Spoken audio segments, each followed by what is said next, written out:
Imagine the absolute silence of 60,000 screaming fans dropping to nothing in a single terrifying second.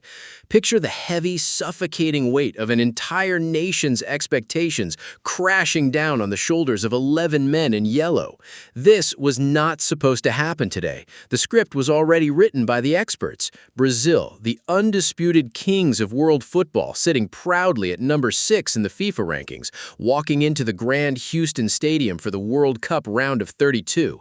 Their opponents on this fateful day? Japan, the legendary Samurai Blue, ranked 18th in the world and completely written off by almost every single pundit before the whistle even had a chance to blow. But football is a beautiful, cruel, and unpredictable game, and what unfolded on that pitch was a psychological thriller that will be etched into the darkest and brightest chapters of World Cup history forever. Welcome back to Total Football Nexus. If you think you know exactly how this match played out, trust me, you have absolutely no idea what really happened in the shadows of that pitch. Let us set the scene properly. The atmosphere in Houston was nothing short of electric. The Brazilian fans were expecting a carnival. They wanted a routine victory filled with flair, samba magic, and a shower of beautiful goals. But the Japanese national team did not cross the globe to be mere spectators in a Brazilian masterclass. From the very first second the ball rolled, the Samurai Blue deployed a tactical setup so incredibly disciplined and rigid, it felt like trying to break down a solid titanium wall with bare hands. Brazil pushed forward aggressively, unleashing their usual relentless attacking football. They wanted an early goal to kill the game and break the Japanese spirit. But Japan was waiting patiently. They were watching every movement. Like seasoned chess grandmasters, they absorbed the immense pressure, frustrating the world-class Brazilian attackers at every possible turn.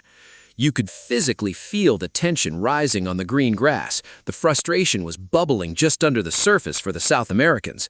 In the 12th minute, the physical battle truly began. Kaishu Sano went directly into the referee's book, receiving a yellow card for a cynical tactical challenge intended to stop a dangerous counterattack. Mauricio Mariani, the Italian man in the middle, had to assert his control quickly before things spiraled out of hand. But just 2 minutes later, in the 14th minute, the veteran powerhouse Casemiro retaliated with a heavy challenge of his own.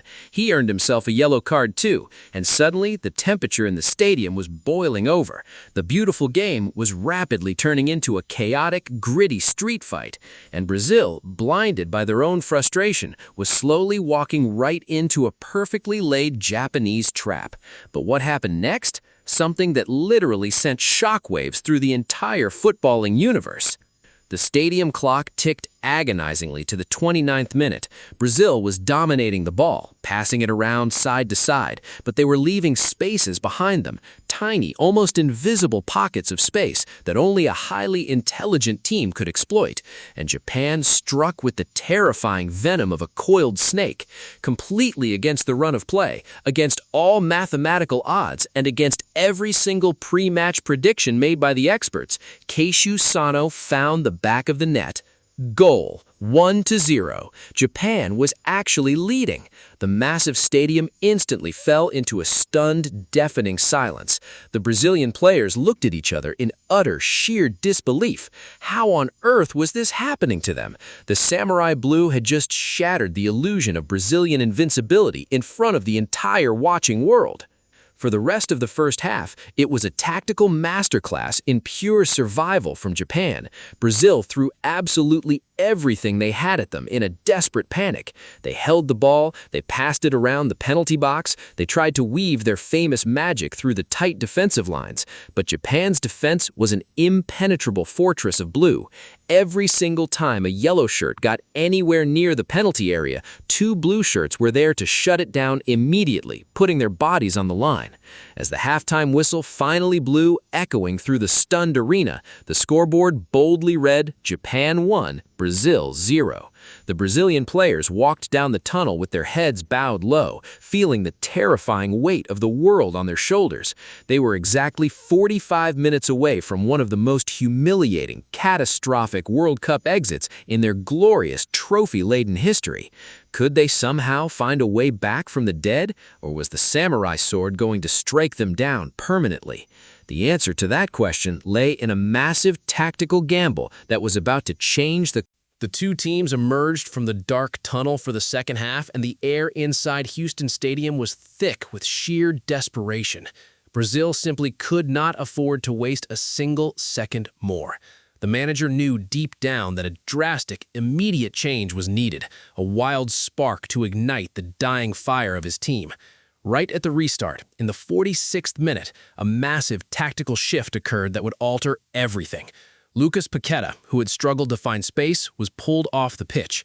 In his place stepped the young, explosive sensation, Endrick.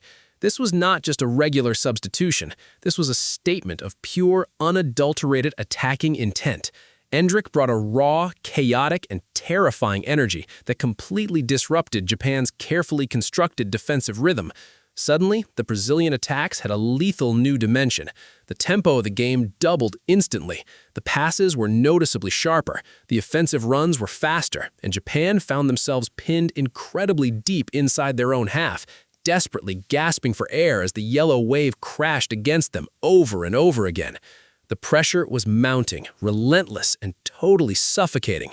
And finally, in the 56th minute, the massive dam broke. It was not the young blood, but the seasoned, battle-hardened warrior who stepped up when his country needed him the absolute most. Gabriel whipped in an absolutely flawless curling assist, placing the ball perfectly into the most dangerous zone of the penalty box. Rising majestically above a crowded sea of desperate blue shirts was Casemiro. With a towering, unstoppable header fueled by pure willpower, he buried the ball deep into the back of the net. Goal. 1-1. The stadium literally erupted into a deafening frenzy of relief, passion, and joy. Brazil was back from the dead. The psychological momentum had completely shifted in an instant, and the once solid samurai blue were suddenly looking incredibly vulnerable and exhausted. But Japan, showcasing the true spirit of warriors, was not ready to surrender just yet. Realizing they were rapidly losing their grip on the match, the Japanese manager made a desperate double substitution in the 66th minute. Junosuke Suzuki and Yukinari Sugawara were thrown into the blazing fire to try and restore some balance and energy to their crumbling lines. But just 1 minute prior, in the 65th minute, Brazil had made a chess move that would ultimately decide the final fate of this entire dramatic encounter. Matheus Cunha made way for Gabriel Martinelli, a super sub, a player with the blistering pace to burn exhausted defenders and the ice-cold clinical finishing of an elite striker. The game descended into an absolute breathless dogfight for survival. Let us look at the brutal, unarguable reality of the statistics, because they tell a story of total, overwhelming domination. Brazil held a staggering 69% of the ball possession, leaving Japan chasing shadows for 90 minutes with just 31%. The Brazilians unleashed a massive 19 shots in total, constantly bombarding the Japanese goal, while Japan could only manage a meager 5 attempts. The expected goals metric, a true indicator of danger, showed Brazil at 1.72 compared to Japan's tiny 0.23. But the most telling, terrifying stat of all, Brazil touched the ball inside the opposition box an incredible 35 times. Japan managed exactly 11. It was a complete and utter siege. But despite this crushing statistical superiority, the clock was mercilessly ticking down. 80 minutes gone, 85 minutes, 90 minutes. We officially entered injury time. 5 agonizing minutes added on by the referee. The deep fear of extra time, the terrifying lottery of penalty kicks was creeping into the racing hearts of everyone watching around the globe. Was this going to be a story of a heroic, legendary Japanese draw? Not if Gabriel Martinelli had absolutely anything to say about it. In the 95th minute, literally the dying final seconds of the entire game, the ball fell to him inside the chaos of the penalty area. The crushing fatigue, the immense pressure, the deafening noise of 60,000 screaming people, everything simply faded away into silence. With a stroke of absolute, undeniable genius, Martinelli produced a magical, heart-stopping finish. The ball hit the back of the net, 2-1. The referee blew the final whistle almost immediately after the restart. It was an unbelievable, legendary climax.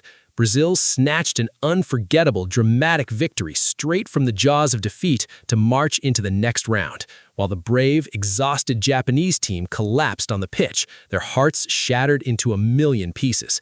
This incredible match proved once again that football is a game of incredibly fine margins, where tactical substitutions like bringing on Endrick and Martinelli can flip the script in a single heartbeat.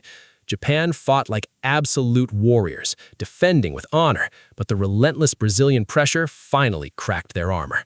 Was Martinelli's dramatic winning goal the defining moment of the tournament so far, or does Japan deserve all the ultimate credit for their flawless defensive execution in the first half? The intense debate is raging right now, and we want to hear your thoughts down below in the comments. If you enjoyed this thrilling breakdown, please make sure to like this video, leave a comment, share it with your fellow football fans, and hit that subscribe button so you never miss out on the action from Total Football Nexus.